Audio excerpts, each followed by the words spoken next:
Hola, muy buenos días. Hoy vamos a estudiar la teoría holístico-dinámica de Maslow. Maslow es un psicólogo que nos llama mucho la atención porque ha constituido o le dio forma a elementos de la psicología moderna que inclusive han permitido consolidar lo que se considera como la tercera fuerza. Esta corriente, digamos, de pensamientos humanistas y trascendentales. Y hoy se retoma sus teorías tanto en el ámbito organizacional, educativo y de desarrollo humano, porque la psicología positiva ha tomado parte de los elementos, parte de las ideas que él plantea y las ha refrescado de una manera distinta, pero siempre hay precursores y su enfoque particular de la psique humana y de cómo nos desarrollamos es algo que nos puede contribuir a nuestra formación como psicólogos. Vamos a ver entonces que esta teoría holístico-dinámica pues es humanista, transpersonal. Si nosotros vamos estudiándola y la compartimos, vamos a encontrar una manera de estar permanentemente motivados, porque si nosotros llegamos a la autorrealización, no importa las circunstancias o las adversidades, sino lo que hacemos con ellas, y que esto se va a lograr gracias a la satisfacción de todas las necesidades, las primarias y secundarias, que vamos a ver a lo largo de la clase, y que lo que busca el propósito es llegar a tener personas, individuos equilibrados, naturales, y también se considera, como lo había dicho, la base de la tercera fuerza de la psicología. ¿Cuáles fueron las anteriores fuerzas? El psicoanálisis y el conductismo. Y entonces podemos, conociendo y siguiendo el modelo que hemos utilizado en base al libro de referencia, conocer algo de su biografía. Él nace en 1908 y, digamos, nace, dice el libro, es la historia más triste de todos los teóricos que vamos a estudiar en el libro, porque él es el hermano mayor de una familia de 7, si no mal recuerdo, y no tenía un vínculo ni con su padre ni con su madre. Toleraba a su padre, que era un judío emigrante venido de Rusia, pero su relación con su madre fue muy distante. ¿Por qué? O cómo se pudo ver, pues inclusive durante toda la vida, no solamente en su infancia, sino cuando su madre murió, él se negó a asistir al funeral de su madre, aun que sus hermanos le solicitaron ir, ya que ellos no tenían el mismo sentimiento. Entonces, este sentimiento de odio profundo hacia su madre prevaleció. Y a lo mejor no era solamente una percepción. Hay uno de sus biógrafos que relata una historia donde Maslow se compadeció de unos gatos que se encontró en la calle, los llevó al sótano de su casa, ahí les dio de comer y los dejó dormir. Cuando llegó la mamá lo vio y vio que estaban los gatos, se enojó tanto que los mató contra la pared y los mató enfrente de su hijo, que explica un poco el carácter de su madre. Y él dice, bueno, yo no solamente no es el odio que siento infantil, sino estoy en contra de sus valores, sus pensamientos, su manera de ser. Eso escribe él en una carta. Y bueno, hablando de cómo es que esto influye, hablando de cómo esto influye en la formación de la teoría de Maslow, pues él dice que logró superar justamente estas etapas. Él va a plantear diferentes etapas de crecimiento humano y que eso le permitía al mismo tiempo plantear que en la vida lo único que existía no era solamente el deseo de comer o el deseo de pertenencia a una familia, sino otros sentimientos, otros valores que podríamos desarrollar. Y eh, siguiendo con su biografía, pues quiso estudiar derecho, pero lo dejó porque se enfocaban solamente en la parte negativa. Se casó, empezando a estudiar en la universidad con Berta, que era su pariente cercana. Y bueno, en 1940 tuvo un ataque al corazón que no fue diagnosticado, que le hizo sentirse muy mal. Él tuvo también, entre otros, el cargo de presidente de la APA entre 1967 y 1968. Conoció a Fromm, a Horney y a otros que influenciaron en su obra, y además digamos que fue su mentora Ruth Benedict, que fue una antropóloga famosa, y finalmente murió en 1970 después de un infarto repentino, que como les decía, pues no era tan repentino porque ya había tenido a los 38 años, de lo que se había enfermado de un infarto no diagnosticado. Pero él se vuelve una persona famosa, pese a que había sufrido durante su vida inclusive persecución en los años 30 en Estados Unidos. No le daban trabajo porque era la recesión y porque además era hijo de un judío, y estaban como todas estas épocas de antisemitismo. Y sin embargo también supo ser amigo de manera profunda con la gente que lo rodeaba y aprender de ellos. Entonces podríamos plantear que sus teorías se basaron en la medida que conoció gente y en la medida que él fue venciendo o pasando por las etapas que él plantea, y en la medida que él desarrolló los valores del ser que también son parte de su teoría y que vamos a ver más adelante. Uno de los conceptos para entender a Maslow es el de la motivación. Desde este enfoque holístico, él dice que la motivación afecta a la persona en su totalidad, que no podemos ir en la vida hacia una dirección sin estar motivados. Motivación tiene que ver con la idea de lo que nos hace mover. ¿Qué es lo que nos hace mover? Y él planteaba varios principios de organización de la motivación. Uno de estos principios que permiten explicar la motivación es que la motivación es compleja, que no es simple, no es quiero esto y voy por ello, sino que como somos seres complejos que están constituidos de pensamientos, sentimientos, intuiciones, pues la motivación tiene que ver con todos estos elementos. Que también puede haber motivaciones inconscientes o de fuerzas desconocidas, como cuando en la vida decimos, pues me voy a cambiar de ciudad.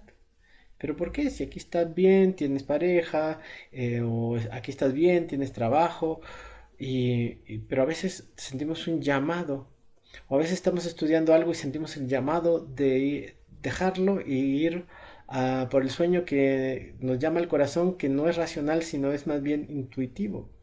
Entonces, también él plantea que las personas están motivadas por diferentes necesidades, por una o por otra. Si no es por una, es por la otra, pero todos estamos motivados constantemente. Inclusive lo que aparentemente no está motivado, como puede ser la tristeza, es una motivación. Atrás de hay algo, y a lo mejor lo podríamos explicar mejor con otros modelos teóricos, como el que planteamos con Fromm, o lo podemos retomar en el pensamiento de él diciendo que siempre hay motivaciones. En todo momento nos estamos dirigiendo hacia un lugar. Y que todas las personas tienen necesidades básicas, necesidades que se tienen que cumplir. Y que si no se cumplen, pues nos sentimos mal. Él desarrolló el concepto de jerarquía de las necesidades, el cual tiene un nivel inferior y tiene un nivel superior. Y que son necesidades conativas, que significa que quieren dirigir el propósito o que tienen una intencionalidad, que dirigen la conducta del que la escucha, o que en este caso dirigen la conducta que va a formar nuestra manera de ser o nuestra personalidad. Cuando subo en el software que utilizo para proyectar las diapositivas, se mueven.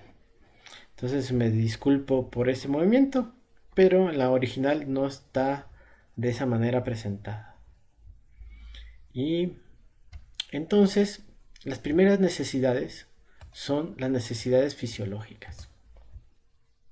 Esas, como su nombre lo indica, tiene que ver con la biología y prevalecen por encima de las demás. No podemos pasar un día sin comer. Bueno, sí podemos, pero la pasamos mal, sin tomar agua, sin las cosas que tienen que ver con el cuerpo físico. Y tienen una naturaleza recurrente. Luego están las necesidades de seguridad. Las necesidades de seguridad nos dan orden y estructura. Y los niños necesitan constantemente satisfacer esta necesidad. Necesitan sentirse queridos. Necesitan sentirse libres de amenazas. Deben sentir miedo a los extraños. No sé si han visto cómo es que los niños pequeños, pues si un extraño se acerca, comúnmente, depende también de la educación que ha recibido, pues les da un poco de miedo, de temor. Dicen, bueno, ¿qué va a pasar? Entonces nosotros nos necesitamos desde pequeños sentirnos seguros. Y hay veces que tenemos esta necesidad que no ha sido satisfecha y que nos hace sentir inseguros en la vida adulta. O en países donde hay guerra, pues esta necesidad de seguridad no se cumple. O en los países donde hay demasiada violencia. O en nuestro México podría ser también la indefensión que sentimos ante la policía o los militares, o en las ciudades o en los municipios donde hay que están dominados por el narco. ¿Qué tipo de seguridad se siente? Si a quien tú tienes que acudir, que puede ser un policía, pues comúnmente se acerca para extorsionarte o sacarte dinero, o cuando llamas a la policía nunca llega, pues entonces tú sientes una falta de seguridad. O sea, no es algo que solamente está dado porque sí o en nuestro fuero interno, sino está dado también por las condiciones exteriores, pero es una necesidad humana que necesitamos eh, completar. Otras necesidades que todos tenemos es la necesidad de amor y pertenencia. Y todos necesitamos confiar en las personas que son importantes para nosotros. Todos necesitamos todos los días sentirnos queridos y sentirnos aceptados. Pues las personas que no han recibido amor, pues son incapaces de dar amor, no saben cómo hacerlo.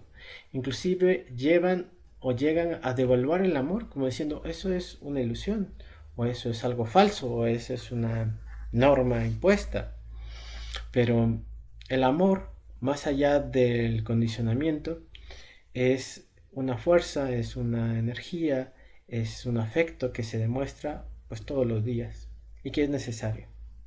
No tiene que ser la misma persona siempre, porque primero son nuestros padres, nuestros amigos, luego pueden ser otras personas, nuestras parejas, nuestros compañeros de trabajo, y van variando, pero todos necesitamos sentir el afecto, necesitamos sentir la pertenencia. Dentro de estas necesidades de amor y pertenencia, pues también está la necesidad de dar amor. Y la podemos dar a una asociación, haciendo voluntariado, perteneciendo a una familia, dándolo a los hijos. Y algunos que no, digamos, se ponen en contacto con esta necesidad humana, pues se permanecen distantes, fríos e insensibles. Y otros que no tienen el amor, pues se demuestran adelantes. Y no sabemos, también tiene que ver con los diferentes tipos de la personalidad, porque hay gente que no demuestra y hay gente que sí demuestra. Hay gente que es afectiva y hay gente que no es afectiva. Pero más allá de las expresiones de que lo que nos gusta o no nos gusta, tiene que haber un afecto, sentir tú el apoyo, el cariño y tú dar el apoyo y el cariño a algo o a alguien. Porque puede ser a un proyecto, a un sueño, una idea. pero sobre todo es en la condición humana, en nuestros padres, en la gente que nos rodea. Tenemos también estas necesidades de estima, que es el amor propio, la confianza y la percepción de aprecio a los demás. Tiene que ver con la capacidad o la virtud del éxito, de tener convivencia, de tener libertad y también de sentir que lo que nosotros hacemos tiene sentido y que eso se reconoce a través del prestigio que uno alcanza a los ojos de los demás. Todos necesitamos ser queridos. Hemos visto en otras clases que eso puede ser algo distónico al desarrollo de la personalidad, pero Maslow plantea que es necesario, así como es necesario sentirnos queridos, es necesario que lo que nosotros hagamos tenga un cierto eco, un cierto reconocimiento. Y, y la diferencia, diría yo, entre la salud y lo patológico es cuando tu solicitud es en demasía, es demandante ante los demás. Pero si no está esta demanda, digamos, obsesiva o patológica, pues está la satisfacción de haber hecho lo correcto, la satisfacción de haber hecho lo que pensábamos que podíamos hacer y lo dimos en un trabajo escolar, en un trabajo en una oficina, cuando atendemos a alguien que queremos, nuestra pareja, nuestros padres, nuestros hijos, nuestros amigos. Entonces uno pues espera que la gente diga pues soy confiable, soy amoroso, soy entregado, soy responsable, de diferentes formas. Todos necesitamos. Y finalmente están también las necesidades de autorrealización. Las necesidades de autorrealización son de plenitud, son el que completa la condición humana y conserva todas las demás necesidades físicas, de autoestima. Son personas que no dependen del amor y que expresan los valores del ser. Son gente independiente, gente que tiene capacidad de dar, de generosidad, de poner atención, de hacer el bien, de construir paz. Todas estas cualidades son las que logran las personas autorrealizadas, que no son dependientes de las convenciones, que siguen un espíritu crítico. Todo, todo se va sumando. Son, desde el punto de vista de Maslow, pues gente completa. Y él mismo hizo estudios donde decía cuánta gente puede llegar a ser autorrealizada. Pues dice que más o menos el 5% de la población, pero que mucha de la gente que es autorrealizada no deja ni siquiera que le entrevisten, porque no le hace falta el reconocimiento o que alguien les diga que son autorrealizadas, porque cada uno en su interior sabe si es así o no es así. Y entonces algunos no querían participar de sus estudios. Él planteaba que así como hay necesidades biológicas, hay necesidades estéticas. ¿Cómo es que la belleza es necesaria en nuestra vida? Y aunque la belleza sea subjetiva, pues podemos entender la belleza como una forma de orden.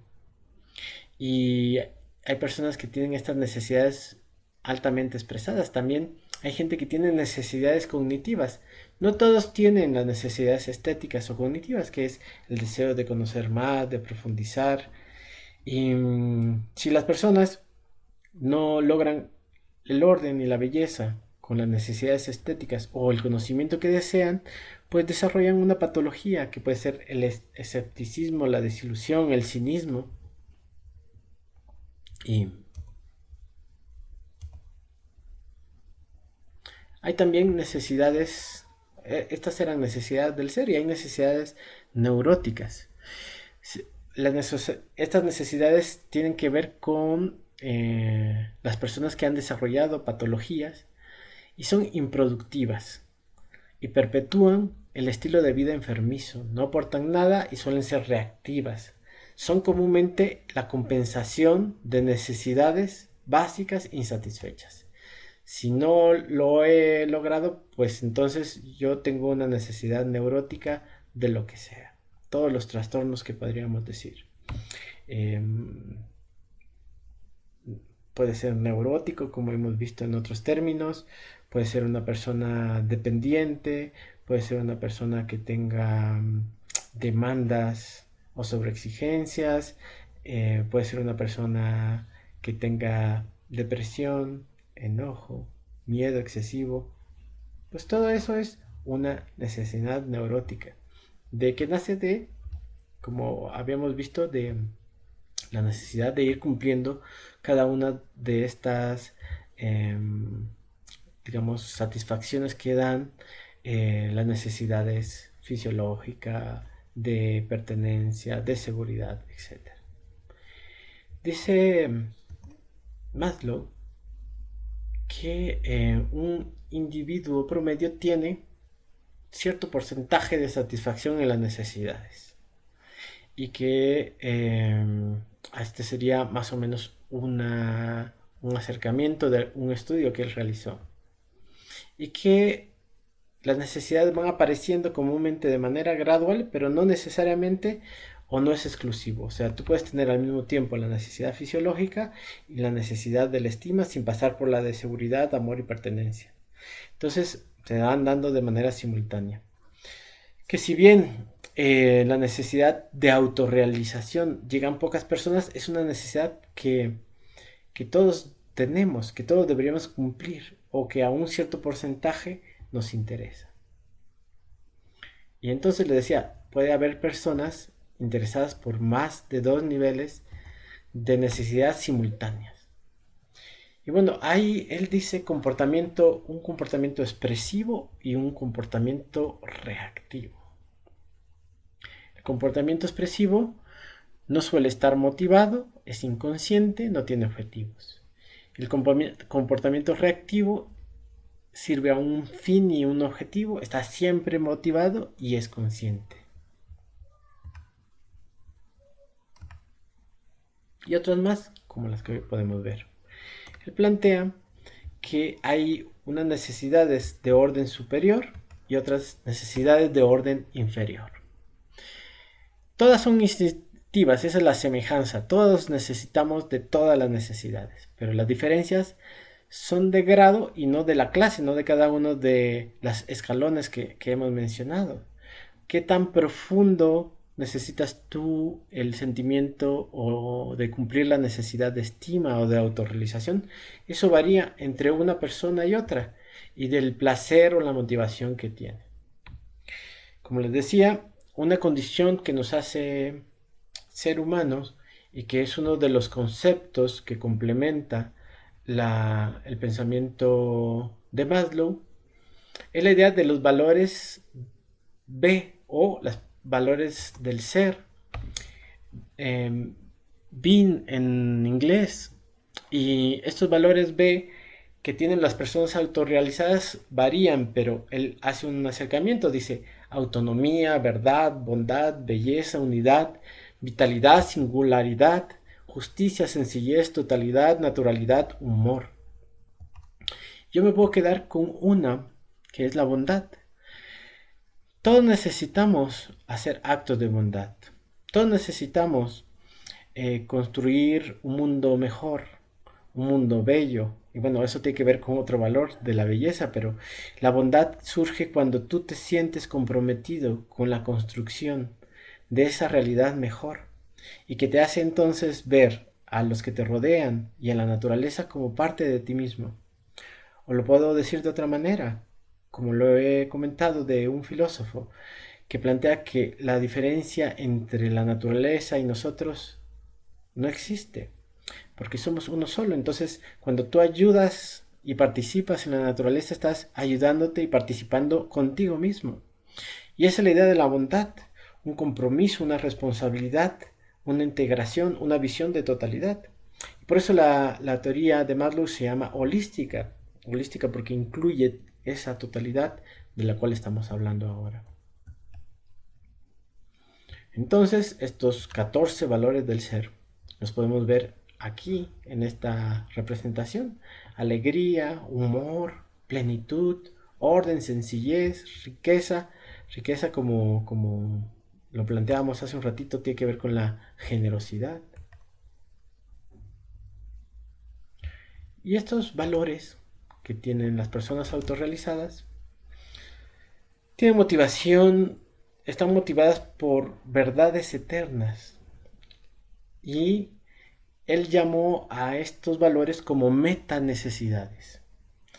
Y hace una diferencia entre los valores normales y estas meta necesidades porque surgen de un concepto que él también desarrolla como metamotivación. La ausencia de valores genera patologías. Valores de o deficitarios, dice Maslow, porque si a ti no te interesa el bien, pues podría ser tu guía el que no tranza, no avanza o no importan los medios, sino las finalidades. Entonces tú actúas de cualquier manera. Y esto nos lleva a metapatologías. Si tú no vives los valores, generas metapatologías que pueden ser colectivas y que es, en un cierto sentido, la falta o la ausencia de una filosofía de vida positiva. Entonces te vuelves oscuro, eh, pensando que el mundo no tiene sentido. Si no hay sentido, pues también para qué vivimos, y eso nos lleva a estados de tristeza o de depresión. Como les platicaba, él buscaba a personas autorrealizadas y él entrevistó o empezó a reflexionar sobre la vida de esta mujer que había sido su tutora, su mentora, Ruth Medenik, y Max Wertheimer, que él los consideraba como personas autorrealizadas. ¿Y él qué planteaba? Él consideraba que eran buenas personas y quería investigarlos, pero sus rasgos de personalidad eran distintos y muchas veces, y ellos son un ejemplo, no querían participar en sus investigaciones. Entonces él construyó un síndrome de personalidad al principio que después perfeccionó.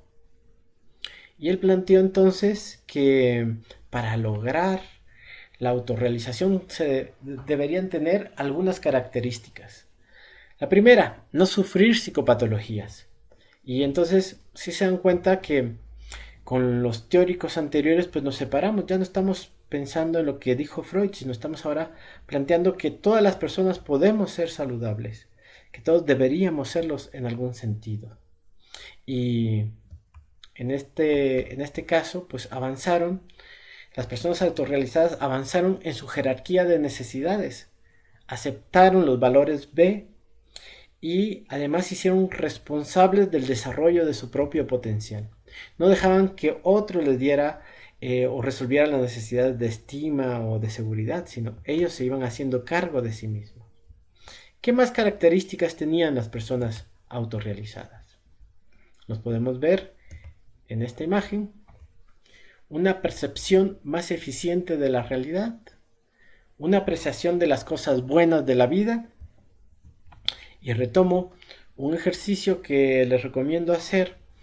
Ahora con la psicología positiva hay un libro que me ha gustado que se llama Ciencia de la Felicidad. Y la autora plantea que nuestra actitud mental con respecto a las cosas puede cambiar.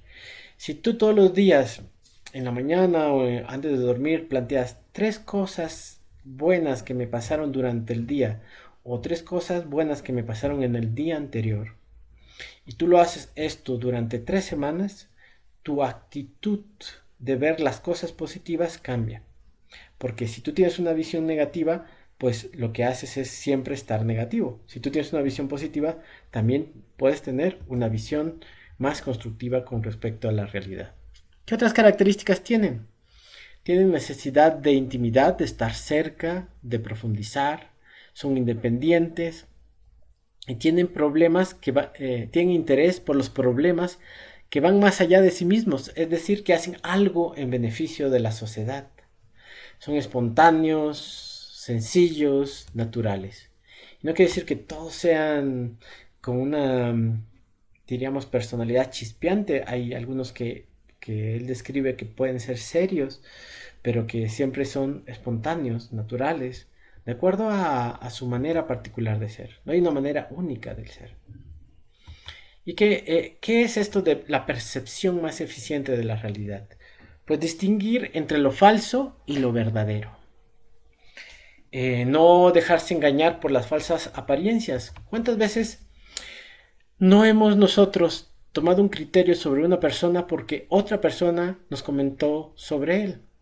Y todavía más diría, si ustedes leen, por ejemplo, los periódicos de la época del zapatismo, pueden saber que a Zapata lo trataban como un asesino y como alguien que robaba y se metía a las haciendas y que no tenían, digamos, este espíritu revolucionario y democrático. Y así nos podemos ir con mucha gente en la historia. No es muy triste que Sócrates haya sido muerto, obligado a tomar la cicuta por, digamos, la mala publicidad, por las mentiras que dijeron ante el Senado y que si alguien escuchaba estas discusiones o si se queda con la parte de la historia donde solamente es condenado, pues diría, pues esta es una mala persona, en vez de leer sus escritos o de conocer a la persona. Yo diría que esta percepción más eficiente de la realidad es evitar ser prejuicioso. Y si nosotros evitamos el prejuicio, pues nos hacemos un juicio en base a nuestra propia punto de vista, en base a lo que nosotros vemos y sentimos. Y bueno, tienen también una percepción más clara de los valores. Dicen, estos valores quiero vivir en la vida. Tienen menos miedo a lo desconocido, eso se atreven a hacer cosas nuevas. No les molestan los problemas o los enigmas, sino tratan de resolverlos y tratan de dar una respuesta definitiva. Y están además abiertos a la incertidumbre. Es como estar en un barco. Si tú estás en un barco, estás en una incertidumbre permanente porque no sabes qué va a aparecer, no sabes si el barco va a subir o bajar, el oleaje, si va a haber viento, si va a haber lluvia. Sin embargo, un buen capitán de barco sabe que va a poder llegar a buen puerto, porque lo ha hecho muchas veces, porque tiene confianza en sí mismo. Entonces, esta percepción más eficiente de la realidad tiene que ver con estas capacidades. ¿Qué es la aceptación de sí mismo? Pues la aceptación de sí mismo tendría que ver con no defenderse siempre. Tendría que ver con tener gusto por dormir, por el sexo, tener apetito. Puede aceptarse a sí mismo y puede aceptar a las personas como son. No obliga a las personas a pensar como él piensa o como ella piensa. Si una persona autorrealizada puede ver que hay diferentes formas de llegar a la autorrealización. Toleran además las debilidades y no se sienten amenazados por sus virtudes. Aceptan la naturaleza y son conscientes de que las personas sufren, envejecen y mueren.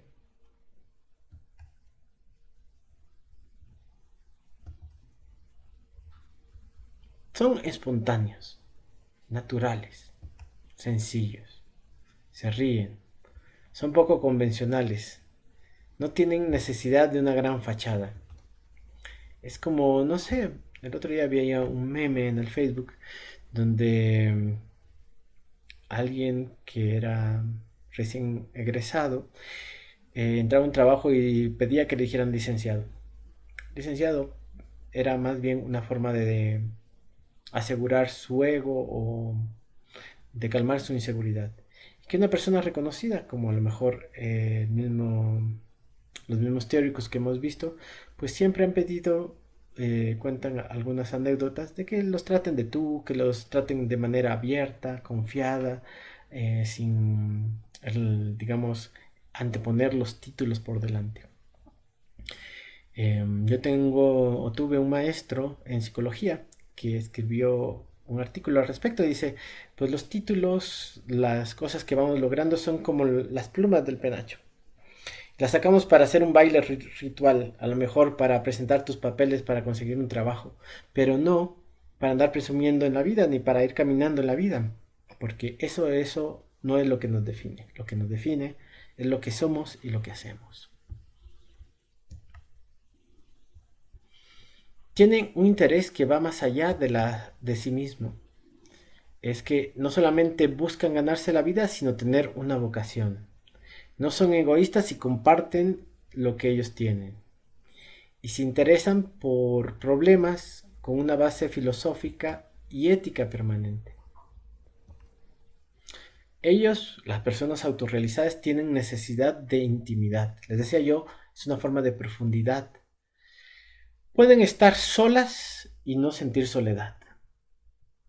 No sienten una necesidad desesperada de estar con otras personas. Y sin embargo buscan el bien de la comunidad, de los semejantes. No se entretienen ni se clavan en problemas insignificantes. Se valen por sí mismos.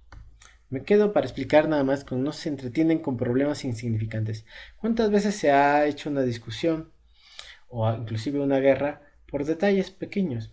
Sé que a veces hay motivaciones políticas, como, no sé, en el caso de la guerra de los pasteles entre México y Francia, pues es una guerra que surgió por un pequeño detalle, por una cuenta de unos pasteles. Pero a veces en lo personal igual, nos enojamos porque alguien deja a lo mejor destapado el, algo, un frasco o la pasta de dientes. Y eso es un pequeño problema que podríamos pasar del alto para evitarnos conflictos. Entonces, sin embargo, enfrenta los grandes problemas. Tiene autonomía, es decir, que no depende de los demás, tiene relaciones satisfactorias y es inmune a las críticas y las adulaciones, porque ambas nacen de muchas veces de la proyección de nuestros propios pensamientos o nuestras propias maneras de ser. Hay frases que explican esto como el que tiene hambre en pan piensa, o todos creen, o el león cree que todos son de su condición. Y es que en la vida proyectamos mucho, entonces a veces el enojo o la admiración es solamente el reflejo de la potencia que nosotros también tenemos. Y bueno, la autonomía tendría que ver con no engancharse con esto, ¿no? Muchas veces la adulación es provocada para conseguir algo. ¿Cuántas veces alguien que tiene un puesto político importante pues es adulado una y otra vez para conseguir beneficios y no por un interés real? Y luego pierde el puesto y pues ya no tiene ese mismo sentimiento las personas que se lo decían. Autonomía es tener una paz interior también. Entonces, otra característica de la gente autorrealizada es que aprecia permanentemente las cosas buenas de la vida. Tiene la capacidad de sorprenderse, es consciente y busca la salud de sus amigos y sus seres queridos y mantiene la idea de sentirse afortunado y agradecido. La gratitud es otro valor que hoy se promueve mucho y tenemos la base de este pensamiento en los libros de Maslow. En el siguiente foro vamos a ver este video que es muy corto, dura 3 minutos. Otro término que utiliza Maslow es la experiencia cumbre. Es una experiencia que te arrebata, que es una experiencia de totalidad, es una experiencia mística y es una experiencia que te puede hacer sentir fuera del mundo o que te hizo sentir plenamente unido al mundo. Y todos sentimos pequeñas experiencias cumbres, dice, al principio decía que no, que solo eran como extraordinarias. De esto comentan filósofos o santos que de repente se sintieron la conexión con Dios y esa es una experiencia cumbre, es una experiencia de totalidad, una experiencia donde eres consciente de que tú y la naturaleza están unidos, que son lo mismo. Y estas experiencias no pueden ser provocadas voluntariamente. Y que tampoco una experiencia cumbre es un estado alterado de conciencia producido por un alucinógeno o alguna droga. Dice que son naturales y parte del carácter humano y nos hacen sentir más humildes y más poderosos. Te hace sentir más afectuoso y más comprensible y que además provocan este efecto de conciencia de los demás de manera perdurable.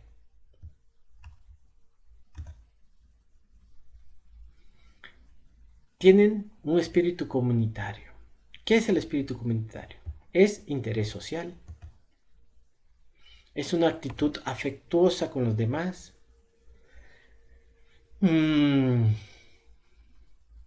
Y las personas que tienen estos valores B o que son autorrealizadas, a menudo se sienten tristes o enojados con la gente, pero sin embargo siguen sintiendo afinidad. Pueden estar enojados con quien tú quieras, con tu pareja o con un hijo, porque tiene tal o cual actitud, pero sin embargo lo sigues queriendo. Tienen un carácter democrático también, que es la capacidad de aprender de todos, de ser respetuosos y humildes también ante las personas. Y el carácter democrático, como lo define Maslow, es no aceptar conductas malévolas, inclusive luchar contra ellos. Si tú ves una persona que está maltratando a otra persona o a un animal, pues por lo menos dar un grito, hacer un ruido, si puedes enfrentarlo o no quedarte callado.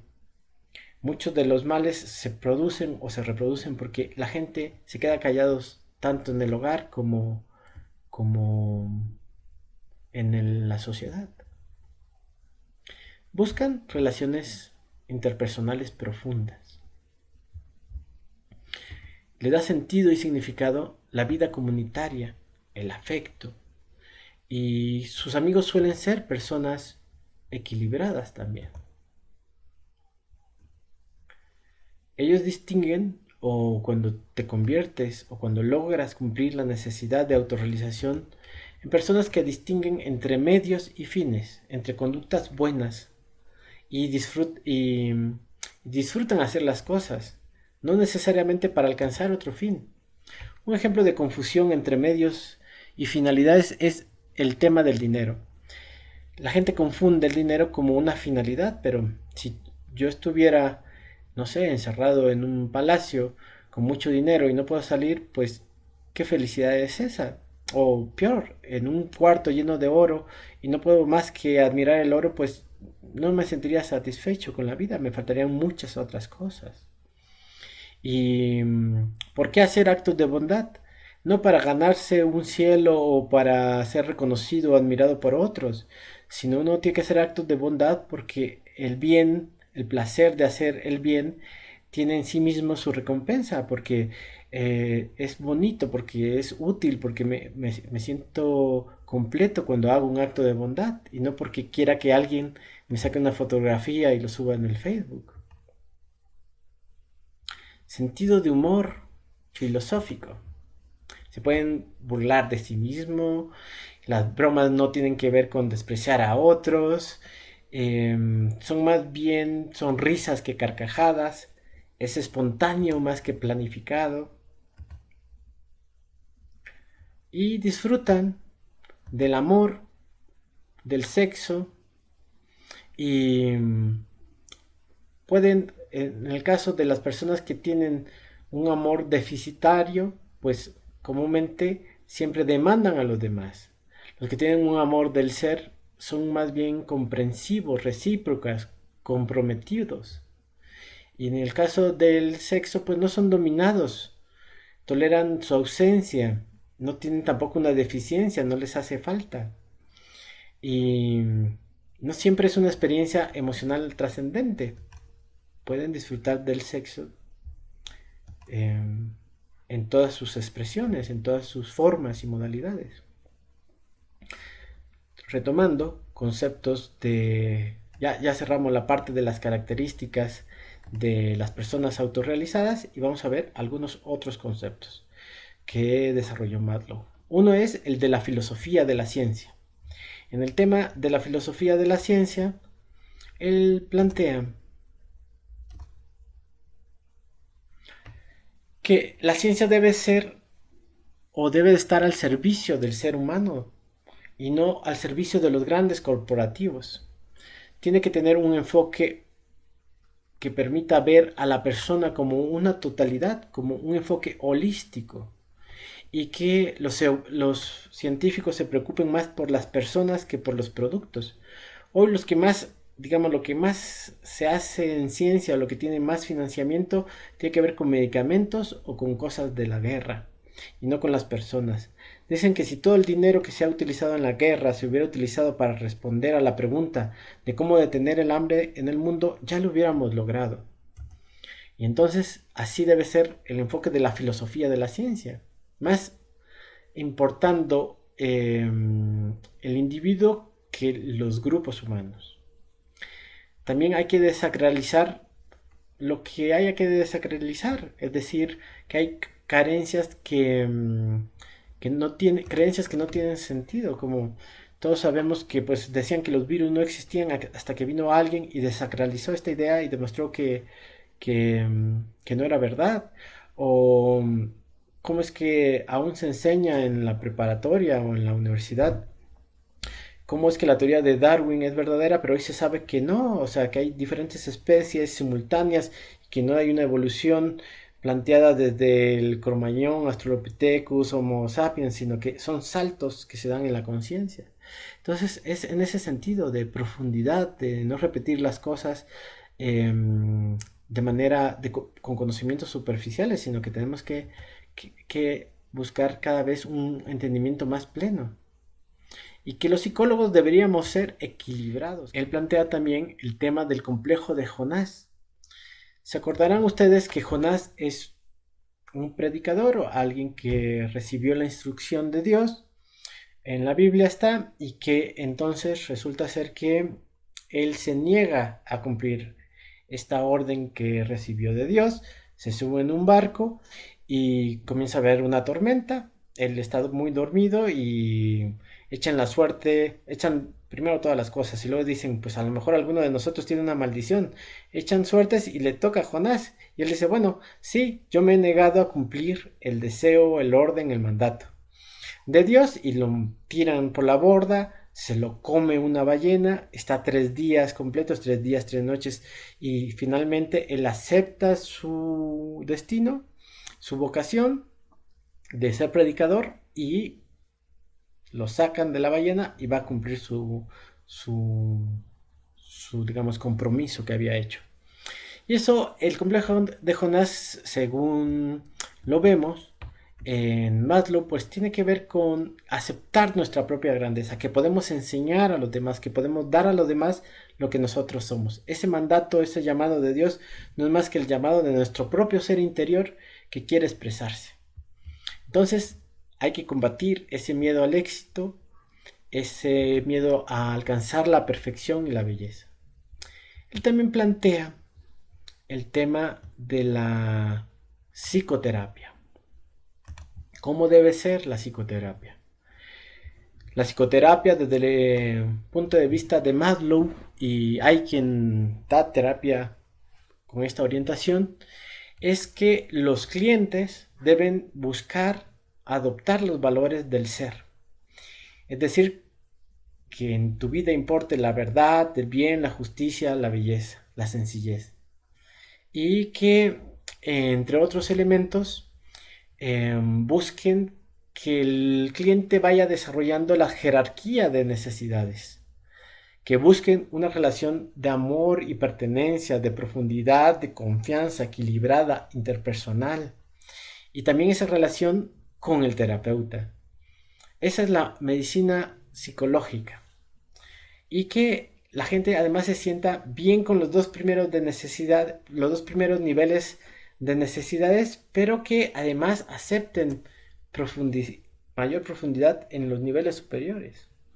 A veces nos quedamos atrapados solamente en el de seguridad y hacen falta que querramos los otros.